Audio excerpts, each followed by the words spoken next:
Hello everyone, this is CACS Archana Agarwal.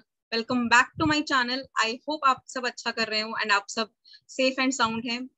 So I hope आपकी preparation अच्छी चल रही हो एग्जाम्स की। आपके एग्जाम्स बहुत ही नजदीक हैं और आपकी प्रिपरेशन को और बेटर बनाने के लिए मैं SBEC के लेक्चर्स शेयर करूंगी daily at 7 PM from 2 October, that is today. Daily हम चैप्टर वाइज रिविजन करेंगे with hand written notes, amendment के साथ होंगे, एग्जाम ओरिएंटेड रहेंगे, आपको रिविजन में हेल्प करेंगे। और ये जो हैंड रिटन नोट्स हैं ये अवेलेबल हैं free of cost on my Telegram channel. तो आपको मेरे टेलीग्राम चैनल पे जाना है, वहाँ पे जाके ज्वाइन करना है चैनल को, और वहाँ पे PDFs में आपको ये सारे नोट्स वहाँ पे मिल जाएंगे। जैसे जैसे मैं अपलोड करती जाऊंगी वैसे वैसे आपको ये नोट्स मिल जाएंगे। सो एक बार सब्जेक्ट का ब्रीफ डिस्कस कर लेते हैं। Setting up of business entities and closure का हम रिवीजन करेंगे। ये 100 मार्क्स का पेपर है, 3 पार्ट्स में डिवाइडेड है। पार्ट ए है setting up of business entities, इसमें 12 चैप्टर्स हैं और ये 40 मार्क्स कंटेन करता है। पार्ट बी है रजिस्ट्रेशन, लाइसेंसेज एंड कंप्लायंसेज, और इसमें आपके हैं 35 मार्क्स का चैप्टर है, 35 मार्क्स का पोर्शन है ये, और इसमें आपके 6 चैप्टर्स कवर होते हैं।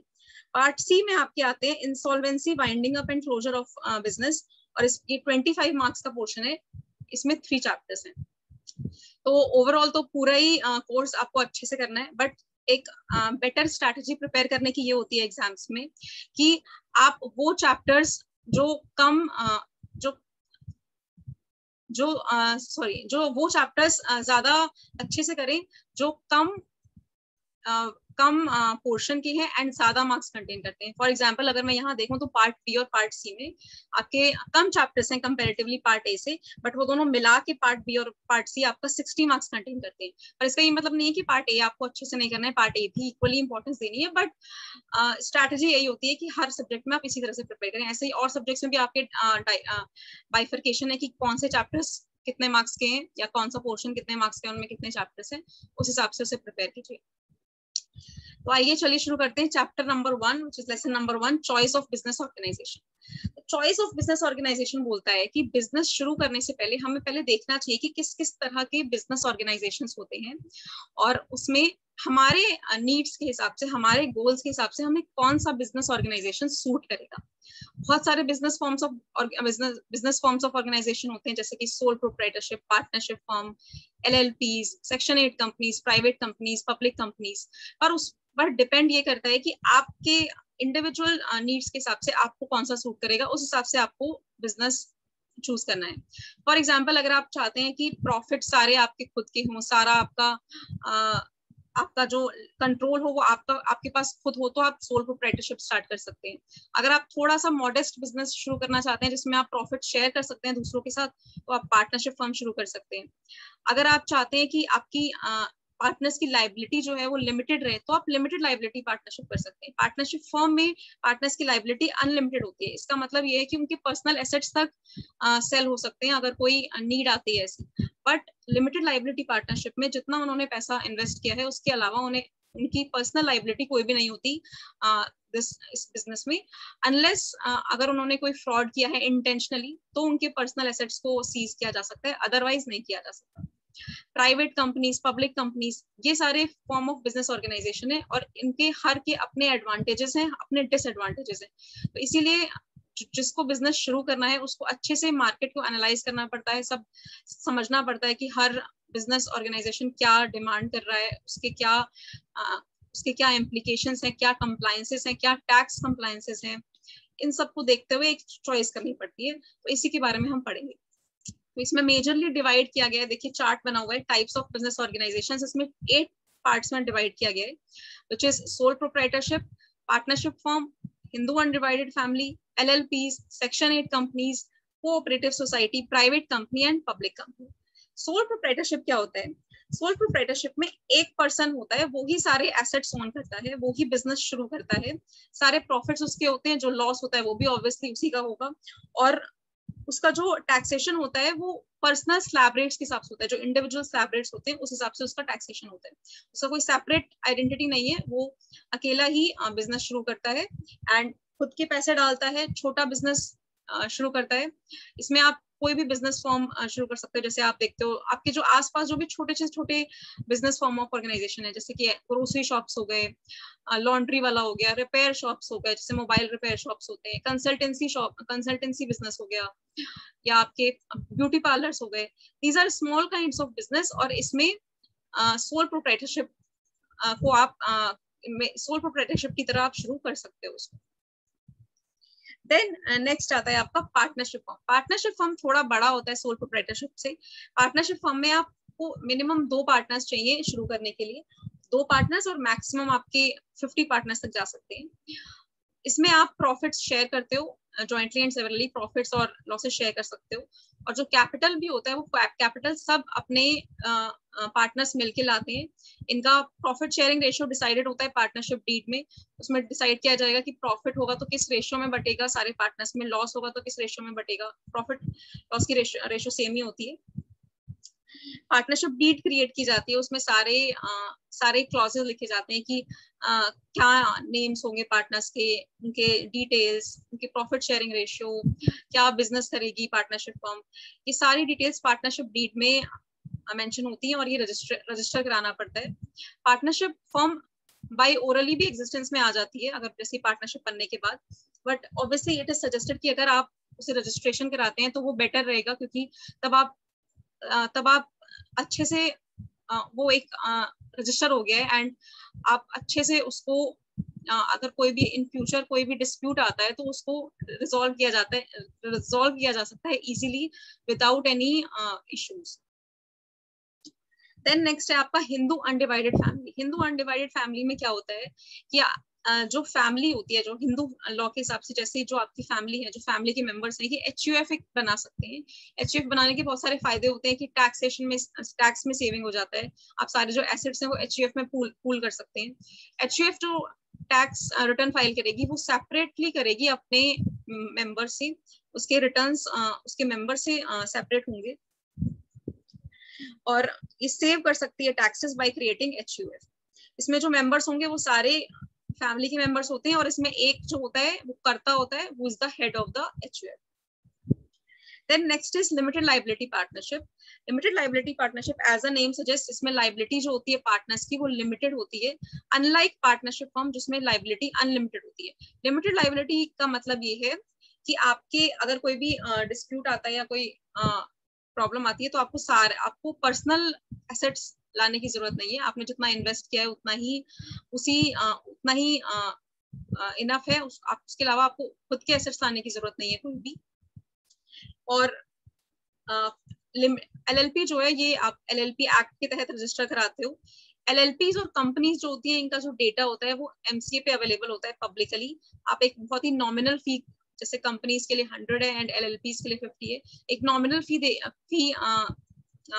फी पे करके आप किसी भी कंपनी का और किसी भी LLP का डेटा निकाल सकते हो और देख सकते हो कि वो क्या करती है, उसका ऑब्जेक्ट क्या है, उसके बैलेंस शीट्स देख सकते हो, उसके एनुअल रिटर्न्स देख सकते हो, ये सब देख सकते हो। लेकिन आप सोल प्रोप्राइटरशिप और पार्टनरशिप फर्म में नहीं देख सकते, क्योंकि सेपरेट लीगल एंटिटी नहीं है और इनका जो डेटा है वो पब्लिकली अवेलेबल नहीं होता। बट कंपनीज में और LLPs का डेटा जो है वो पब्लिकली अवेलेबल होता है, और इनका डेटा आप देख सकते हो MCA से। ओके, नाउ है सेक्शन 8 कंपनी। सेक्शन 8 कंपनी इसलिए फॉर्म की जाती है कि अगर आपको प्रमोशन करना है कॉमर्स का, आर्ट का, साइंस का, एजुकेशन का, रिसर्च का, सोशल वेलफेयर का, और इसके जो प्रॉफिट्स होते हैं वो सारे बिजनेस के इसके ऑब्जेक्ट को प्रमोट करने के लिए लगाए जाते हैं। और इसमें इसका जो डिविडेंड है वो डिविडेंड पे नहीं होता है मेंबर्स के बीच में। तो ये बनाई इसलिए जाती है कि प्रमोट किया जा सके कॉमर्स को, आर्ट्स को, साइंस को, एजुकेशन को, रिसर्च को, सोशल वेलफेयर को, और प्रॉफिट्स जो है उसके सारे जो है वो अप्लाई होते हैं इन प्रमोटिंग इट्स ऑब्जेक्ट्स ओनली। वो शेयर होल्डर्स में डिस्ट्रीब्यूट नहीं होते हैं, मेंबर्स में डिस्ट्रीब्यूट नहीं होते हैं। कोऑपरेटिव सोसाइटी में कुछ लोग आके मिलके, कुछ पर्सन्स, एसोसिएशन ऑफ पर्सन्स आके मिलके अपने सारे रिसोर्सेज पूल करके कोई भी बिजनेस शुरू करते हैं, that is called a cooperative society. Risk share करते हैं, बेनिफिट शेयर करते हैं, that is called a cooperative society. Now comes private company. Private company होती है, as the name says, private company होती है कि जो आप प्राइवेटली अपने फैमिली मेंबर्स के साथ बनाते हो या फिर अपने फ्रेंड्स के साथ बनाते हो, करीबी लोगों के साथ बनाते हो, that is a private limited company. इसके जो शेयर्स होते हैं वो ट्रांसफर नहीं कर सकते आप you can not transfer shares of private company. Minimum इसमें 2 मेंबर्स होना जरूरी है, मैक्सिमम 200 मेंबर्स हो सकते हैं। और प्राइवेट कंपनी इनवाइट नहीं कर सकती पब्लिक से सब्सक्रिप्शन के लिए for to subscribe its shares और डिवेंचर्स और एनी सिक्योरिटी, क्योंकि प्राइवेट कंपनी है तो ऑब्वियस सी बात है कि पब्लिक से ये इनवाइट नहीं करेगी कि आप हमारे शेयर सब्सक्राइब करो। अनलाइक पब्लिक कंपनी, जो पब्लिक कंपनी तो ऑब्वियस सी बात है कि वो इनवाइट करेगी पब्लिक को कि आइए हमारे शेयर्स को सब्सक्राइब कीजिए या हमारी सिक्योरिटी सब्सक्राइब कीजिए। पब्लिक कंपनी ट्रांसफर कर सकती है अपने शेयर्स। पब्लिक कंपनी के मिनिमम मेंबर्स होते हैं 7 एंड मैक्सिमम कितने भी हो सकते हैं। तो एक बार इसको रिकॉल कर लेते हैं। Sole proprietorship, single member start करता है बिजनेस, सारे प्रॉफिट्स उसके खुद के होते हैं, उसका जो टैक्सेशन होता है वो खुद उसकी पर्सनल रिटर्न की, इंडिविजुअल रिटर्न के हिसाब से, स्लैब रेट के हिसाब से टैक्स होता है। पार्टनरशिप फर्म में 2 या 2 से ज्यादा लोग मिलके बनाते हैं पार्टनरशिप फर्म। प्रॉफिट सारे शेयर होते हैं प्रॉफिट शेयरिंग रेशियो में, जो पार्टनरशिप डीड में मेंशन है। एचयूएफ में हिंदू अनडिवाइडेड फैमिली में आप सारे एसेट्स जो है वो पूल इन कर सकते हो, टैक्सेशन में हेल्प करता है, टैक्स सेविंग में हेल्प करता है। इसके मेंबर्स सेपरेट रिटर्न फाइल करेंगे than HUF. Limited liability partnership में पार्टनर्स की लायबिलिटी लिमिटेड होती है, उनको खुद के एसेट्स या सेल करने की जरूरत नहीं पड़ती अगर कोई भी प्रॉब्लम आती है फ्यूचर में। सेक्शन 8 कंपनीज बनाई इसलिए जाती हैं ताकि वो प्रमोट करें कॉमर्स को, आर्ट्स को, साइंस को, वेलफेयर को एक्सेट्रा, और इसके जो प्रॉफिट्स होते हैं वो दोबारा बिजनेस में ही, इसी में ही लगाए जाते हैं प्रमोट करने में ऑब्जेक्ट्स में। Cooperative society association of persons मिलके बनाते हैं, रिस्क शेयर करते हैं, बेनिफिट शेयर करते हैं। प्राइवेट कंपनी 2 मेंबर्स बनाते हैं मिनिमम, मैक्सिमम 200 हो सकते हैं। प्राइवेट कंपनी इनवाइट नहीं कर सकती सब्सक्रिप्शन के लिए पब्लिक से और ट्रांसफर नहीं कर सकती shares. Public company minimum 7 members are necessary और पब्लिक से सब्सक्रिप्शन मंगा सकती है कि आप शेयर्स को हमारे सब्सक्राइब कीजिए, शेयर्स या सिक्योरिटीज। तो ये सारे टाइप्स हैं बिजनेस ऑर्गेनाइजेशन की। कोई भी बिजनेस जब शुरू होता है, या अगर कोई भी आप देखोगे अपने आसपास जो कोई भी बिजनेस शुरू करता है, तो वो सोचता है कि हम कौन सा फॉर्म ऑफ बिजनेस ऑर्गेनाइजेशन बनाए जो उसके गोल्स के हिसाब से उसे सूट करता है। अगर वो थोड़ा बड़ा सोच के बनाना चाहता है तो कंपनी बेस्ट है, अगर वो थोड़ा छोटा लेवल पे बनाना चाहता है तो सोल प्रोप्राइटरशिप बेस्ट है। अगर वो चाहता है, एक होता है ओपीसी 1% कंपनी, अगर वो चाहता है कि उसको सोल प्रोप्राइटरशिप और कंपनी के दोनों के बेनिफिट्स मिले तो वो ओपीसी भी बना सकता है। अगर वो चाहता है कि 2 या 3 या 4 लोगों के साथ वो मिलकर काम करना चाहता है एक पार्टनरशिप फर्म में, तो वो पार्टनरशिप फर्म बना सकता है। अगर खुद के घर के मेंबर्स हैं तो वो एचयूएफ बना सकते हैं। These are kind of business organisations जो आप बना सकते हो।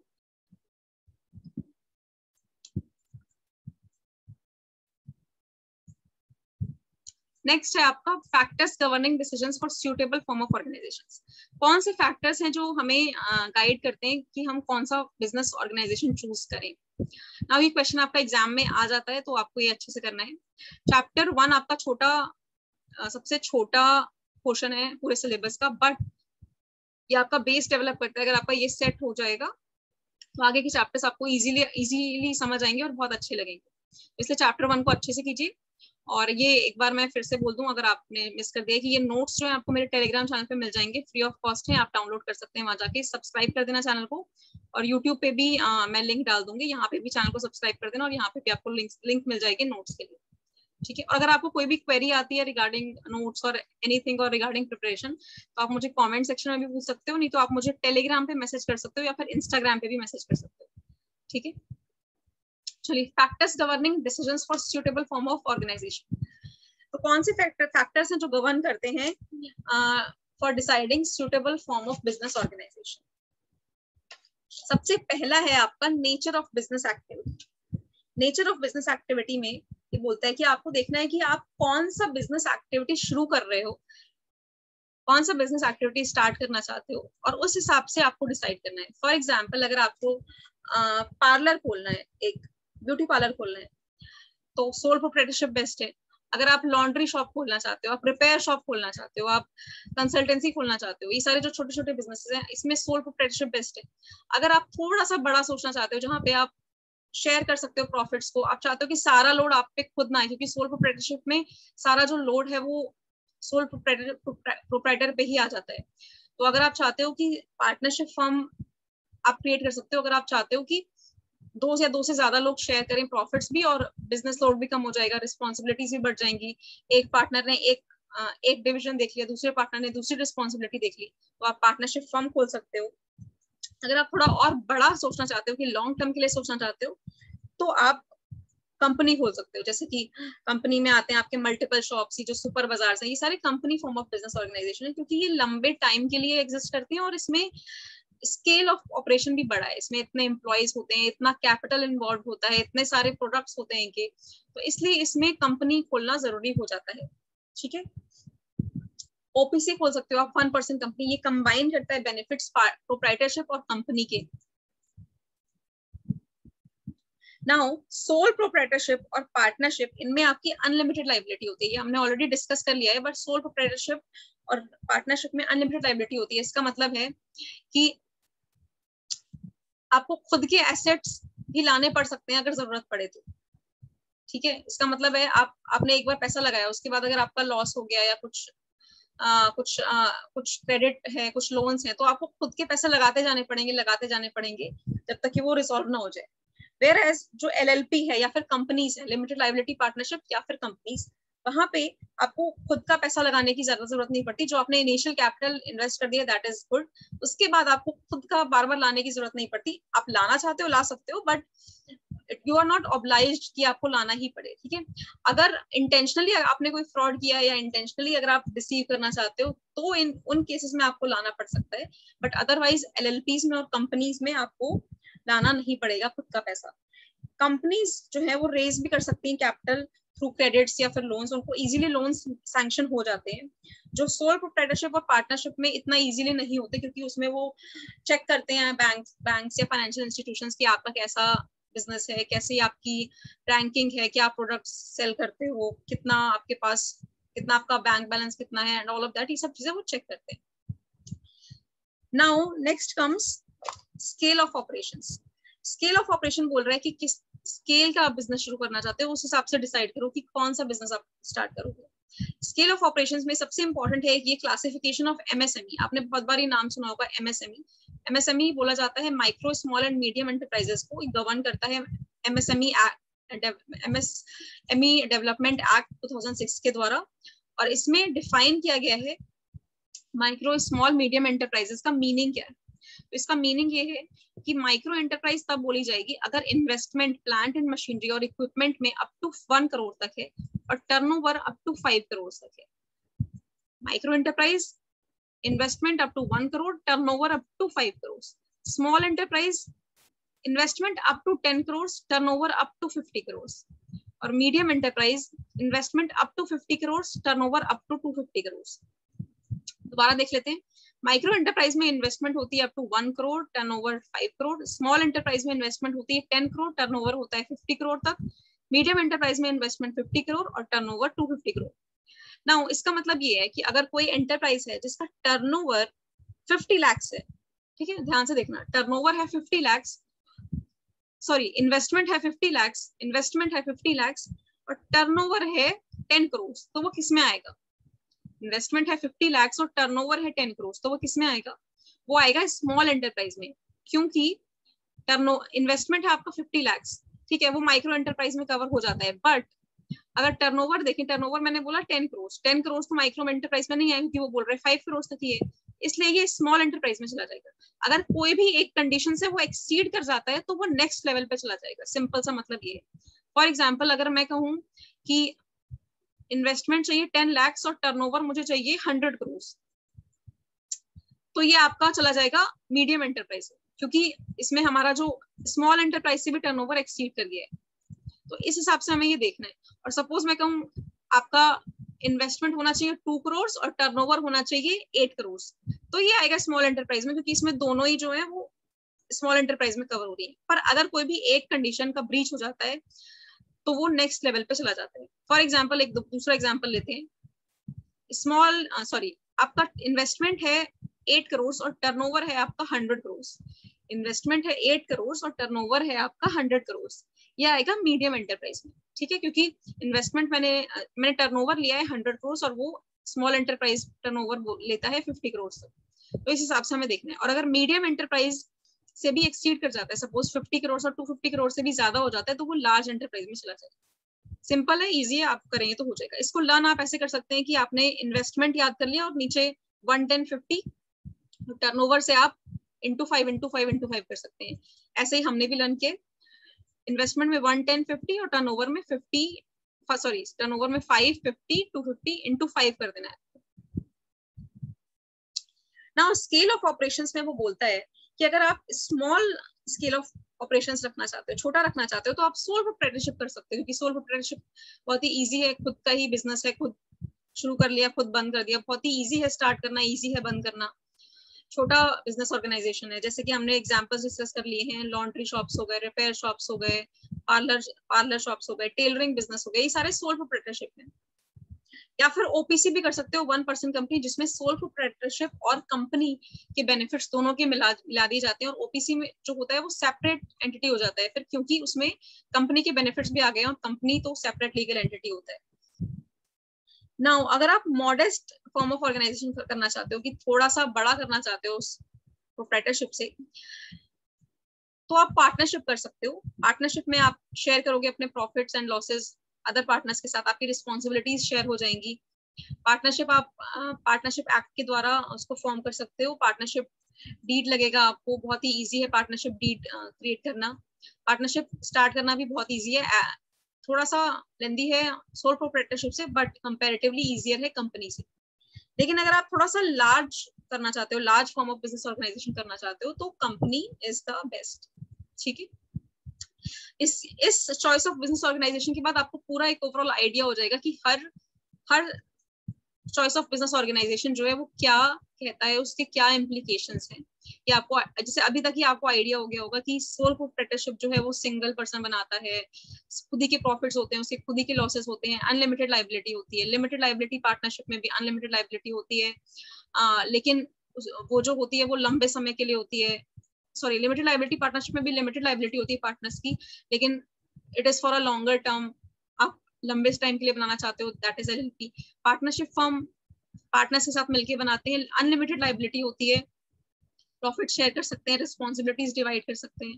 कंपनी आप बनाते हैं लंबे टाइम के लिए, लार्ज अगर फॉर्म ऑफ बिजनेस ऑर्गेनाइजेशन है। अगर खुद की कंपनी है या खुद के लोगों के साथ बना रहे हैं तो प्राइवेट कंपनी बना सकते हैं, बड़ी कंपनी बनाना चाहते हैं तो पब्लिक कंपनी बना सकते हैं। Now next is third point is capital requirement.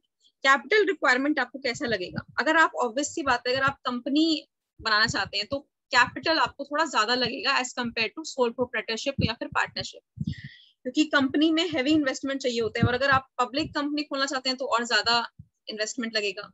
Private company में आप क्योंकि खुद के मेंबर्स के साथ स्टार्ट करना चाहते हो तो उसमें कम भी लगता है। स्मॉल इन्वेस्टमेंट लगता है सोल प्रोप्राइटरशिप और पार्टनरशिप में, लेकिन फिर भी सोल प्रोप्राइटरशिप में बैंक्स जो है वो बहुत ही चेक करती हैं लोन सैंक्शन करने से पहले कि सारे उनके क्राइटेरियाज मैच हो रहे हैं या नहीं, क्या वो जो प्रोप्राइटर है वो लोन टाइमली चुका पाएगा या नहीं चुका पाएगा, ये सारे फैक्टर्स को देखा जाता है। पार्टनरशिप्स जो है वो भी रेस इजीली कर लेती हैं फंड्स। कंपनी तो बहुत इजीली कर लेती है, क्योंकि वो कंपनी है तो कंपनी पे रिलायबिलिटी ज्यादा होती है, कंपनी स्टेबल बिजनेस है तो बैंक्स ट्रस्ट जल्दी करती हैं, और उस कंपनीज को वीसी फंडिंग में मिल जाती है। स्टार्टअप, क्योंकि वो स्टार्टअप कहा जाता है तो उसको वेंचर कैपिटलिस्ट या फिर इन्वेस्टर्स भी उनमें इन्वेस्ट करना चाहते हैं, क्योंकि वो stable form of business organisation है और लंबे टाइम तक चलेगा, और अगर अच्छा चल गया तो वो रिटर्न्स अच्छे देगा इन्वेस्टर्स को। Now next is managerial ability. Managerial ability में बोलता है कि मैनेज कौन करेगा बिजनेस ऑर्गेनाइजेशन। जैसे सोल प्रोप्राइटरशिप में आपको पता है प्रोप्राइटर करेगा क्योंकि वो अकेला ही बंदा है। पार्टनरशिप में डिवीजन कर सकते हो आप, 4 पार्टनर्स हैं, एक पार्टनर ने सेल्स देख लिया अगर प्रोडक्ट है, एक पार्टनर ने लॉजिस्टिक्स देख लिया, एक पार्टनर ने कुछ दूसरा देख लिया, एक पार्टनर ने अकाउंट्स देख लिया। तो पार्टनरशिप में आप डिवाइड कर सकते हो कि सबकी रिस्पॉन्सिबिलिटीज इंडिविजुअल क्या है, लेकिन जितना आप डिवाइड करोगे उतना ही डिफरेंस ऑफ ओपिनियन भी आता है, उतना ही कन्फ्लिक्ट्स भी होते हैं। एक पार्टनर का ओपिनियन कुछ होते हैं, उसके आइडियाज कुछ होते हैं, दूसरे के कुछ होते हैं, तो इन सबको मिला के चलना ही इज अ बिजनेस। जैसे कि एक फैमिली में आपके सबके डिफरेंस ऑफ ओपिनियन होते हैं, बट स्टिल जब साथ में रहती है तो अच्छे से वर्क कर पाती है। वैसे ही बिजनेस फॉर्म ऑफ ऑर्गेनाइजेशन है कि अगर ज्यादा लोग काम कर रहे हैं एक साथ पार्टनरशिप फॉर्म में या कंपनीज में, तो उनको एक फैमिली की तरह काम करना पड़ता है, और ऐसे काम करना पड़ता है ताकि वो बिजनेस के जो उनके गोल्स हैं वो अचीव कर पाए और प्रॉफिट्स को मैक्सिमाइज कर पाए। क्योंकि बिजनेस शुरू करने का जो सबसे पहला और मेन मोटिव ही यही होता है कि प्रॉफिट्स अचीव करना और गोल्स प्रॉफिट या जो आपके जो मॉनेटरी गोल्स हैं वो मैक्सिमाइज करना या इनकम को मैक्सिमाइज करना। Now next is degree of control and management. Degree of control and management बोलता है कि सोल प्रोप्राइटरशिप और ओपीसी में तो मैनेजमेंट, कंट्रोल, ओनरशिप ये सब आपका प्रोप्राइटर के पास ही है, या फिर ओपीसी में भी 1% जो मेंबर है उसी के पास है। पार्टनरशिप में डिवाइड हो जाता है पार्टनर्स में, और कंपनी में मैनेजमेंट डायरेक्टर्स के पास होता है, और ओनरशिप या कंट्रोल जो है वो शेयर होल्डर्स के पास होता है। ये वही पॉइंट्स वही है कहीं ना कहीं, बट थोड़ा सा वर्डिंग्स अलग है, मतलब उनका वही निकल के आ रहा है जो हम डिस्कस करते हुए जा रहे हैं। Degree of risk and liability. Degree of risk and liability क्या बोल रहा है कि कितना रिस्क होता है या लायबिलिटी होती है। रिस्क का मतलब होता है कि कितना आपने पैसा इन्वेस्ट किया। ऑब्वियसली बात है, जितना पैसा उसमें ज्यादा डालेंगे उतना ही रिस्क ज्यादा हो जाता है, लेकिन उतना ही फिर अगर आप सोचते हो कि रिस्क ज्यादा है तो आगे हो सकता है रिटर्न्स भी आपको अच्छे मिले। तो रिस्क में होता है कि आपने कितना पैसा डाला, कितना ज्यादा डाला। अगर कम डाला तो कम रिस्क, ज्यादा डाला तो ज्यादा रिस्क। ये सब्जेक्टिव है, क्योंकि हो सकता है मेरे हिसाब से मैंने अगर 1 लाख इन्वेस्ट किया मेरे लिए बहुत है, बट किसी के लिए हो सकता है 1 लाख बहुत ही छोटा हो, वो 10 लाख इन्वेस्ट कर सकते हैं। तो ये इंडिविजुअल कैपेसिटी पे डिपेंड करता है कि कौन किसका कितना रिस्क है, कितना वो रिस्क टॉलरेट कर सकता है और उसके आगे वो बढ़ सकता है। नाउ लायबिलिटी बोलता है कि क्या लायबिलिटी होगी अगर कौन सा जो form of business organisation choose करें। जैसे ओपीसी में जैसे प्रोप्राइटरशिप में अनलिमिटेड लायबिलिटी है, पार्टनरशिप में अनलिमिटेड लायबिलिटी है, एलएलपी में लिमिटेड लायबिलिटी है, कंपनी में लिमिटेड लायबिलिटी है। तो रिस्क एंड लायबिलिटी दोनों ही अलग अलग है। रिस्क का डायरेक्टली रिलेशन होता है मनी से, कितना आपने कैपिटल इन्वेस्ट किया, कितना आपने बिजनेस में पैसा लगाया शुरू करने से पहले उसे।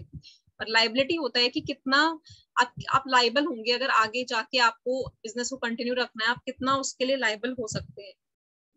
प्रोप्राइटरशिप और पार्टनरशिप जो है उसको खुद से भी पैसे लाने पड़ सकते हैं, उसके पर्सनल एसेट्स भी उसको सेल करने पड़ सकते हैं अगर जरूरत पड़े, उसको पर्सनल बैलेंस भी लाना पड़ेगा। पर कंपनी और एलएलपी सेपरेट लीगल एंटिटी होती है, उनको खुद का जो एक बार उन्होंने इन्वेस्ट कर दिया उसके बाद उन्हें खुद के पैसे लाने की जरूरत नहीं पड़ती। Now next is stability of business. Stable कितना है बिजनेस। अभी तक जितना हमें समझ आया, कंपनी जो है वो लॉन्ग टर्म के लिए देखा जाए तो stable form of business organisation है। सोल प्रोप्राइटरशिप और पार्टनरशिप अनस्टेबल है, क्योंकि वो बनाए ही सोल प्रोप्राइटरशिप जो बनाया जाता है वो अगर आपने आज शुरू किया और 2 दिन बाद उसको बंद भी कर दिया, तो ऐसा कोई आपको ना लॉस हो जाएगा, ना आपको कोई उसकी वजह से कोई बहुत ही इम्पैक्ट पड़ जाएगा। तो इसलिए बहुत ही unstable form of business organisation है, इसमें कोई भी स्टेबिलिटी नहीं है। और इसमें लोग जनरली अगर स्टॉप भी कर जाते हैं या रुक भी जाते हैं शुरू करने के बाद बिजनेस, तो उनको कोई प्रेशर नहीं होता कि वो कंटिन्यू करें। बट कंपनी और एलएलपी में क्या होता है, अगर कंपनी में दूसरों का पैसा लगा है, इन्वेस्टर्स का पैसा लगा है, तो ऑब्वियसली बात है आप कंपनी एक बार शुरू करने के बाद उसको जल्दी से वाइंड अप नहीं कर सकते, उसकी इतनी फॉर्मेलिटीज होती हैं, बहुत ही कॉम्प्लेक्स प्रोसीजर होता है। एक बार शुरू कर लिया तो आपको फिर कंटिन्यू करना ही पड़ेगा लंबे टाइम के लिए। एलएलपी में भी परपेचुअल सक्सेशन होता है कंपनी और एलएलपी में। तो इनमें क्या होता है कि मेंबर्स आएंगे और जाएंगे बट कंपनी चलती रहेगी, कंपनी या फिर एलएलपी चलती रहेगी। एलएलपी में पार्टनर्स और कंपनी में मेंबर्स। एलएलपी में भी अगर किसी पार्टनर की डेथ हो जाती है या कोई पार्टनर छोड़ देता है तो दूसरा मेंबर आ जाएगा, एंड परपेचुअल सक्सेशन है और चलती रहेगी कंपनी और एलएलपी। पर पार्टनरशिप अनस्टेबल हो जाती है, क्योंकि उसमें अगर किसी पार्टनर की डेथ हो गई या इंसॉल्वेंसी हो गई या एक्सपल्शन हो गया, तो पार्टनरशिप जो है वो बंद भी की जा सकती है। Now next is flexibility of administration. Soul proprietorship में बेटर है फ्लेक्सिबिलिटी, सिंपल है चेंज होना, क्योंकि अकेला ही पर्सन है, वो चेंज इजीली हो सकता है, चेंज कर सकता है एनवायरनमेंट को, अपना आइडियाज चेंज करके कुछ भी मतलब वो अलग कर सकता है। पर कंपनी इतना फ्लेक्सिबल नहीं है, क्योंकि लार्ज स्केल में है, उसमें इतने सारे लोगों को लेके साथ में चलना पड़ता है, और जब इतने सारे लोग साथ में चले, इतने सारे फैक्टर्स साथ में डिटरमाइंड हो, तो मुश्किल हो जाता है कंपनी को फ्लेक्सिबल होना। तो company is not flexible, but sole proprietorship जो है वो बेटर है और वो flexible. Division of profit. Soul proprietorship में खुद का ही प्रॉफिट होता है, पार्टनरशिप में आप प्रॉफिट शेयर करते हो और कंपनी में प्रॉफिट शेयर होल्डर्स में डिस्ट्रीब्यूट होते हैं, बट उनकी लायबिलिटी जो है वो लिमिटेड होती है। ऑब्वियसली बात है, प्रॉफिट, किसी भी बिजनेस का प्रॉफिट गाइडिंग फोर्स होता है। सबसे पहला उसका गोल यही होता है कि जो पैसा उन्होंने लगाया है वो जल्दी से जल्दी वो वापस आए, और उसके बाद जो भी हो वो प्रॉफिट्स ही प्रॉफिट्स अचीव करता रहे। प्रॉफिट्स मैक्सिमाइज करना किसी भी बिजनेस ऑर्गेनाइजेशन का वन एंड अल्टीमेट गोल होता है। उसके साथ साथ उन्हें उनके गोल्स और भी हो सकते हैं, जैसे कि एम्प्लॉयमेंट क्रिएट करना, जैसे कि प्रोडक्ट्स बेटर बनाना, इम्प्रूव करते रहना, ये भी गोल्स होते हैं। बट सबसे जो अल्टीमेट गोल होता है दैट इज ओनली मनी, कि प्रॉफिट्स उन्हें मैक्सिमाइज करने हैं, profits, because profits is the guiding force of any form of business organisation. Now next is cost, procedure and government regulation. तो सोल प्रोप्राइटरशिप में easy हो जाता है फॉर्म करना, क्योंकि गवर्नमेंट रेगुलेशन उसमें एज सच इतना है नहीं। बट अगर स्टेट लॉज की बात की जाए तो आपको एक शॉप्स एंड एस्टैब्लिशमेंट एक्ट में रजिस्ट्रेशन कराना पड़ता है। पार्टनरशिप भी सिंपल है, बट कंपनी जो है वो कॉम्प्लिकेटेड है, थोड़ा सा वो लंबा प्रोसीजर हो जाता है कंपनी फॉर्म करना। टैक्स इम्प्लीकेशन, सबके अलग अलग टैक्स इम्प्लीकेशन है, ये हम डिटेल में नेक्स्ट चैप्टर, जब आगे चैप्टर्स आएंगे उनमें डिस्कस करेंगे कि हर पे अलग अलग रेट से टैक्सेशन लगता है। सो प्रोप्राइटरशिप के जो टैक्स रिटर्न्स होते हैं वो उसके इंडिविजुअल स्लैब रेट्स के हिसाब से होते हैं। कंपनी पे 30%, 25% डिपेंडिंग अपॉन लगता है।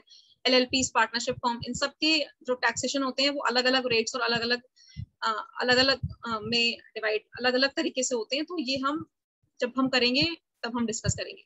जोग्राफिकल मोबिलिटी, नाउ एक कोई भी बिजनेस फॉर्म ऑफ ऑर्गेनाइजेशन है, वो उसका जोग्राफिकल मोबिलिटी कितना है, वो एक ही शहर तक सीमित है, नेशनली कर रहा है, इंटरनेशनली कर रहा है। कोई कंपनी है वो, कोई जो MNC है वो मल्टीनेशनली कर रही है, कोई कंपनी है जो नेशनली कर रही है, उसका जोग्राफिकल मोबिलिटी कितना है ये वो बताता है। Transferability of ownership, transferability of ownership में बोल रहा है कि आप ट्रांसफर कर सकते हो ओनरशिप। अगर सोल प्रोप्राइटरशिप है तो आप सेल करके ट्रांसफर कर सकते हो, क्योंकि आप इंडिविजुअल हो तो आप ट्रांसफर ऐसे ही ट्रांसफर नहीं कर सकते जब अनलेस आप सेल करो। मैनेजरियल नीड्स में वो बोल रहा है कि प्रोप्राइटर को सारे ही जो मैनेजमेंट है वो खुद देखना पड़ेगा। पार्टनरशिप में मिलके कर सकते हैं, कंपनी में बोर्ड ऑफ डायरेक्टर्स मैनेज करते हैं बिजनेस को, कंपनी को।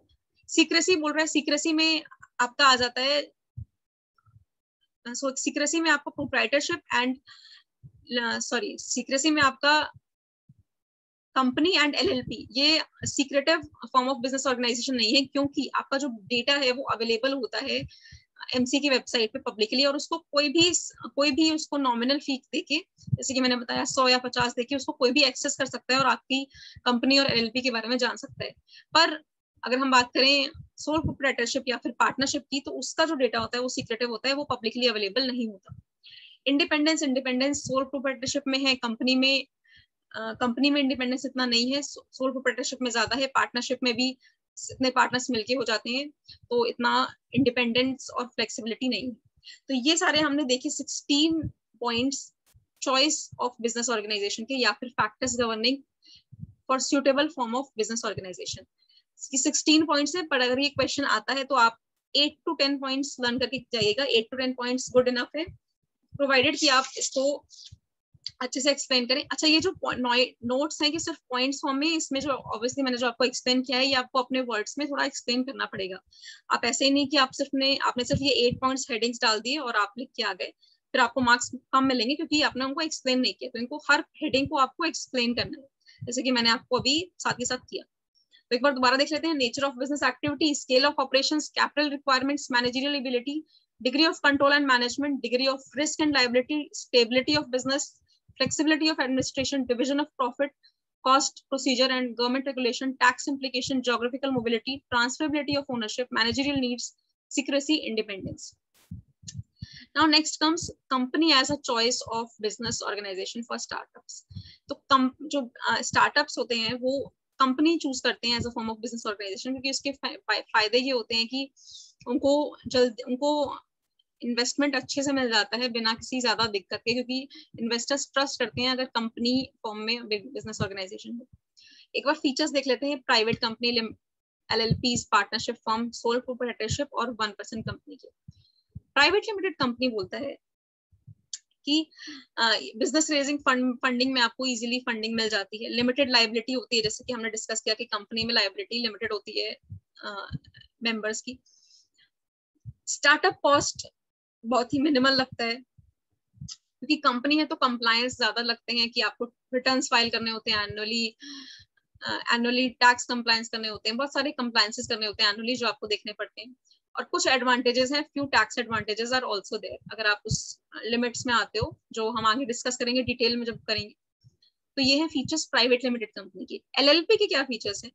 एलएलपी में स्टार्टअप कॉस्ट बहुत ही मिनिमल लगता है। एलएलपी बनाया उनके लिए जाता है जिनको ज्यादा बड़ा नहीं करना बिजनेस, जिनको बहुत ही छोटा बिजनेस कंटिन्यू करते रहना है, जैसे कि नॉन स्केलेबल बिजनेस अगर बोलेंगे उसको, कि ज्यादा स्केल नहीं करना बिजनेस को। अगर स्केल करना है तो ऑब्वियसली बात है कंपनी फिर बेटर है। एलएलपी में कंप्लायंसेस बहुत ही कम होते हैं, लेकिन एलएलपी में ये फायदा होता है कि लिमिटेड लायबिलिटी होती है मेंबर्स की, तो जनरली लिमिटेड लायबिलिटी होती है पार्टनर्स की, तो लोग इसलिए चूज करते हैं क्योंकि इसमें खुद को आपको पर्सनल एसेट्स लाने नहीं पड़ते बार बार। टैक्स एडवांटेजेस होते हैं।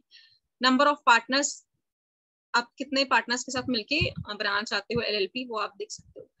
पार्टनरशिप फॉर्म में होती है unlimited liability, easy to start होता है, रिलेटिवली इनएक्सपेंसिव होता है। पार्टनरशिप फॉर्म और लिमिटेड लायबिलिटी पार्टनरशिप में मेजरली यही फर्क है कि पार्टनरशिप फॉर्म में अनलिमिटेड लायबिलिटी होती है और लिमिटेड लायबिलिटी पार्टनरशिप में लिमिटेड लायबिलिटी होती है। पार्टनरशिप फॉर्म में अनलिमिटेड लायबिलिटी है, इसका मतलब ये है कि आपकी पर्सनल एसेट्स भी आपको सेल कर सकने पड़ेंगे अगर आपने अगर आपको दोबारा इन्वेस्ट करना है फर्म में, आपको दोबारा अपने सारे पर्सनल एसेट्स भी लाने पड़ सकते हैं। ये इजी टू स्टार्ट होता है और रिलेटिवली इनएक्सपेंसिव होता है। सोल प्रोप्राइटरशिप में भी अनलिमिटेड लायबिलिटी होती है, easy to start easy to wind up. 1% company होता है hybrid form of business organisation, जिसमें सोल प्रोप्राइटरशिप और कंपनी के दोनों के बेनिफिट्स आ जाते हैं। इसको भी शुरू 1% करता है, फॉर सोलो एंटरप्रेन्योर्स होता है ये। इसमें कंप्लायंस रिक्वायरमेंट्स थोड़े ज्यादा होते हैं, टैक्स एडवांटेजेस हैं और स्टार्टअप कॉस्ट भी कम लगती है। तो ये हमने चॉइस ऑफ बिजनेस ऑर्गेनाइजेशन में हमने देख लिया कि क्या फैक्टर्स गवर्न करते हैं चॉइस ऑफ बिजनेस ऑर्गेनाइजेशन में और क्या फीचर्स होते हैं private limited company, एलएलपीज, partnership firm, soul proprietorship और ओपीसी के। नाउ अब हम नेक्स्ट लेक्चर में करेंगे चैप्टर नंबर 2, उसमें हम टाइप्स ऑफ कंपनीज डिस्कस करेंगे। थोड़ा सा लेंदी चैप्टर है पर आपको अच्छा मजा आएगा। उसके भी नोट्स मैं साथ के में डाल दूंगी, जैसे ही वो चैप्टर हम डिस्कस कर लेंगे वो नोट्स आपको टेलीग्राम चैनल पे मिल जाएंगे। So this was it for this video guys, and अगर आपको वीडियो अच्छा लगा हो तो please share with your friends, and ये लेक्चर्स देखिए, आपको बहुत ही बेनिफिशियल रहेंगे। चैनल को सब्सक्राइब कर लीजिए, टेलीग्राम चैनल को सब्सक्राइब कर लीजिए, सारे नोट्स आपको वहीं मिलेंगे। और इस setting up of business entities and closure के बाद हम एक सब्जेक्ट और रिवाइज करने वाले हैं। आप ये बताइए आपको कौन सा चाहिए रिवीजन? आपको कंपनी लॉ का रिवीजन चाहिए या आपको economic, business and commercial laws का रिवीजन चाहिए? आप कमेंट्स में बता सकते हैं, उसका रिवीजन मैं आपको डाल दूंगी। So yes, subscribe to the channel and thank you and take care and bye bye.